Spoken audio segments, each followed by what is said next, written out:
Oi pessoal, tudo? Bom, vou fazer mais um videozinho caseiro para vocês a respeito das reflexões teóricas. Tô eu aqui em casa, hoje nem na Ubra, tô eu tomando um chimarrão, toda encasacada. Acho que o pessoal do norte aí vai me olhar toda encasacada e vai dizer, meu Deus, a professora ficou louca. Mas aqui tá bastante frio.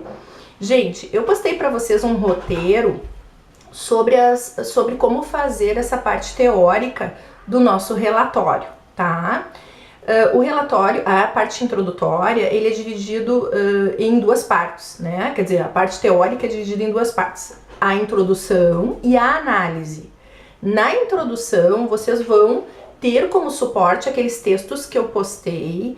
Tem vários textos excelentes, autores excelentes na Biblioteca Pearson, que vocês têm acesso ali, né, pela biblioteca virtual.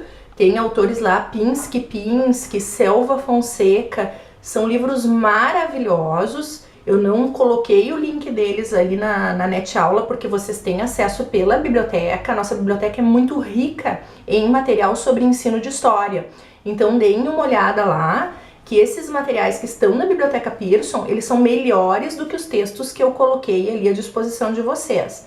Quem não tem acesso, eu sei que é complicado, às vezes, né, a biblioteca a gente tem que ler online, então nem sempre a internet colabora, né, que a gente fique conectado. O que o pessoal tem feito? Tem feito print de tela. Então abre, né, vai num local onde tem a internet boa, abre o capítulo que quer citar ou ler e vai fazendo print das páginas e salva como figura para poder ler em casa depois com mais calma, sem precisar estar conectado, tá? Essa é uma dica.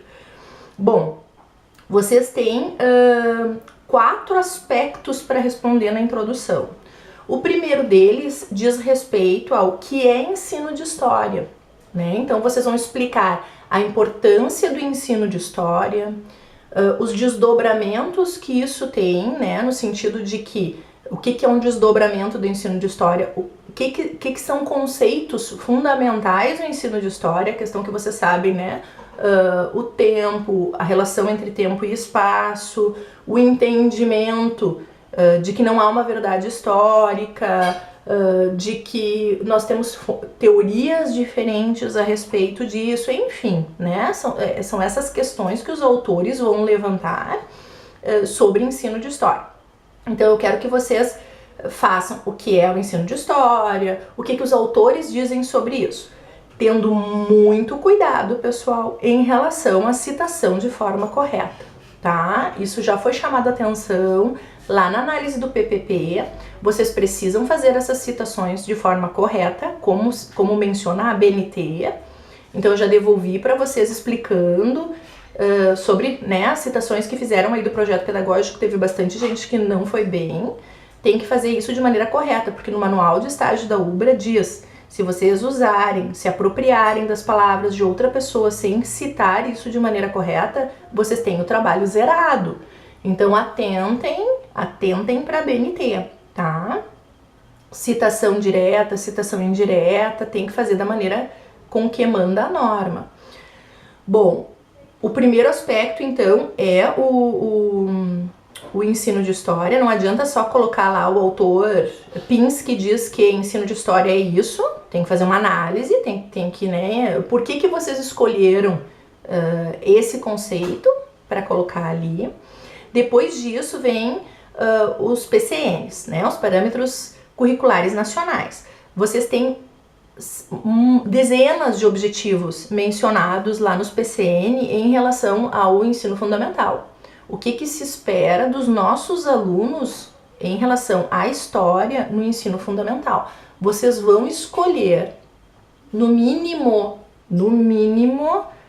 4 objetivos e descrever por que vocês escolheram aqueles ali, tá? Então, selecionem aqueles que vocês acham fundamentais para o ensino fundamental e expliquem por que vocês escolheram, argumentem, né? Lembrando que é uma linguagem acadêmica, gente, esse é um texto teórico, então ele tem que ter uma linguagem acadêmica, tem que ter cuidado com a escrita, com a língua portuguesa, ele é a base teórica no nosso relatório, tá? Depois disso, vocês precisam fazer uma relação entre história e ensino de história. Porque uma coisa, gente, é a pesquisa histórica, né? Vocês já fizeram uma disciplina de pesquisa em história, onde o enfoque de vocês não foi ensinar, foi fazer pesquisa, né? Então, a nossa área, a área da história, ela tem essa divisão. Tu pode ser ou um professor ou um pesquisador, e deveríamos todos ser professores pesquisadores. Então, qual é a relação entre pesquisa, o pesquisador, com o professor? Qual é a importância de se manter essas duas frentes juntas, tá? É isso que vocês vão responder ali entre a relação entre história, ou seja, a pesquisa, a história como ciência, e o ensino de história, tá? E finalizam a parte teórica fazendo um apanhado sobre a importância dos recursos no ensino de história, tá? Então, assim, nossa, vocês são muitos, então alguns usaram vídeo, uns usaram maquete, outros fizeram tabletes de argila lá para trabalhar a escrita cuneiforme, outros usaram teatro, alguns fizeram cruzadinha, outros fizeram quiz, enfim, né? Vocês tiveram aí alguns recursos muito interessantes, vídeos, análise de letra de música, e outros, infelizmente, não, né? Tiveram uma prática bem tradicional, usando só slide, quadro e giz em aula expositiva, onde o aluno não foi um agente do seu conhecimento. E independente disso, eu quero uma análise sobre os recursos, né? Então, é muito importante hoje, se entende, né? Isso é uma consideração do Ministério da Educação, que o nosso aluno seja agente do seu próprio conhecimento. Para que o aluno seja agente do próprio conhecimento, ele tem que ter à sua disposição pedagogias ativas. O que são pedagogias ativas? Aquelas em que, de fato, ele é o agente, ele é o construtor do seu conhecimento. E nós sabemos que isso é incompatível com uma aula tradicional. Não adianta eu usar slides super bonitos lá para dar a minha aula, mas é eu falando e depois cobrando do meu aluno aquilo que eu dei, tá?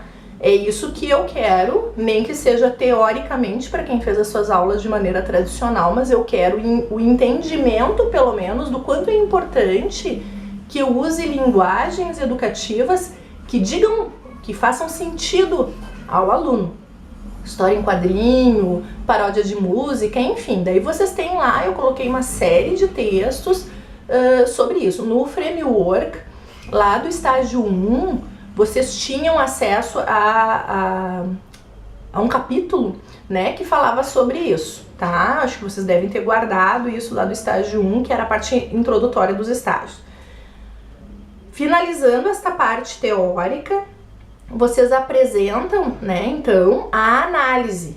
Aí vem a segunda parte deste trabalho que vocês vão entregar, que é a análise. Aí sim, vocês vão fazer uma reflexão a partir da prática que vocês tiveram lá na escola. Essa parte, sim, gente, ela é subjetiva, ou seja, ela é a interpretação de vocês a respeito daquilo que foi construído na parte teórica em relação à prática que vocês vivenciaram na escola.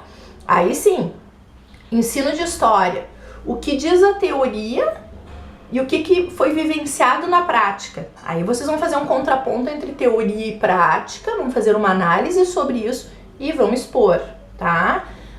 Da mesma forma, né? Vocês escolheram lá alguns objetivos do ensino fundamental em relação ao ensino de história. Qual é, então, a relação que nós podemos fazer desses objetivos do ensino fundamental em relação ao que vocês vivenciaram lá na prática na escola? Relação, teoria e prática. E da mesma forma com os diferentes recursos e metodologias do ensino de história. Quem utilizou vai poder argumentar se isso foi válido ou não, né? Então, olha, eu usei metodologias ativas, né? Pedagogias ativas no meu estágio, funcionou, não funcionou, o que é fácil, o que é difícil, enfim. Vamos fazer essa reflexão. Quem não usou vai me justificar por que não usou, e aí eu quero uma boa justificativa, tá? Da mesma forma, Vocês têm mais algumas perguntas ali que são subjetivas e vocês vão descrever, né? Qual foi a importância de observar a turma de vocês antes de entrar em sala de aula? Isso foi importante, não foi? De que maneira isso auxiliou ou não fez diferença, né? Duvido que não tenha feito diferença, mas enfim, descrevam ali a importância da observação das turmas escolhidas para a posterior execução da parte prática. Como é que foi o processo de elaboração dos planos de aula? Né? Nós sabemos, gente, isso aí não é mistério, né? De que muitas vezes depois que vocês se formam, vocês não precisam mais fazer este planejamento. Mas o planejamento, ele, no final das contas, não faz vocês refletirem o que querem dos seus alunos quando vocês precisam construir as competências e habilidades. Vocês tiveram facilidade em fazer isso? Como é que foi construir competências e habilidades pensando, né? Não no que vocês queriam do aluno, mas no que o aluno seria capaz depois da aula de vocês. É isso que eu quero ver ali naquela análise. Da mesma forma, né, os objetivos, né? Quando vocês fizeram os planejamentos, vocês criam objetivos. Né? O que eu quero do meu estágio? Vocês atingiram, não atingiram? Teve aí muitos problemas de greve, de paralisações, a ansiedade que isso causou, né? É esse o espaço da análise, depois de vocês fazerem lá o contraponto entre teoria e prática, que tem espaço para isso, tá? Vocês têm que colocar lá, e eu ainda coloquei coisas boas e ruins do estágio, a parte subjetiva. Gente, ali botei um sincero em letra maiúscula. Ninguém aqui, né, olha, eu tive dificuldade em pensar minha aula, eu tive dificuldade em pensar a aula e cumprir o prazo. Eu acompanho estágios há 15 anos, né? Eu acho que em EAD é um pouquinho diferente, porque eu sempre me sinto mais à vontade estando com vocês, essas partes, as boas e os ruins, nós vamos dividindo, né? No EAD, infelizmente, a gente não tem isso. Mas eu conheço as dificuldades, eu conheço as alegrias de dar uma aula e ver que o aluno aprendeu, um aluno vir dizer, bah, professor, eu nunca tinha pensado dessa forma. A gente ganha o dia e ganha o estágio. Tem as coisas boas, mas tem a parte difícil também, a parte ruim, que é o aluno apático, que às vezes planejar uma aula legal, chegar lá e teve reunião, ou teve alguma outra interferência na aula. Então, são essas coisas, eu sempre digo, não é uma aula, não é atingindo ou não atingindo um objetivo que torna a aula boa ou ruim. Às vezes a gente não consegue atingir os objetivos propostos para uma aula e foi uma aula excelente. Nós não atingimos os objetivos porque eles perguntaram muito sobre aquele conteúdo e a gente não conseguiu dar, né, tudo que tinha se proposto, mas enfim, azar, a aula foi ótima, né? Ou então o contrário, a gente prepara uma aula para um período, para um tempo, chega lá o pessoal é tão apático que a gente dá aquilo em 15 minutos e fica, e agora, né? São essas avaliações que eu quero que vocês façam. Todo professor lida com imprevistos e ele tem que pensar lá no plano B, no plano C, tá? É isso, então é isso que vocês têm que fazer como reflexão teórica. Em primeiro momento, na introdução, é uma parte teórica, um texto teórico construído com citações, com paráfrases, pautado nos autores. A voz é dos autores, vocês só vão dar vazão ali na parte escrita à voz dos autores. E na parte da análise, aí sim, é vocês conversando com estes autores. Concordando, não concordando, sempre justificando as escolhas que fizeram, tá, pessoal? Não vai ter prorrogação de prazo, então fiquem atentos, né, porque é uma parte importante, muito importante, é uma reflexão bem importante que já embasa vocês para o estágio 4. Qualquer dúvida, eu estou à disposição.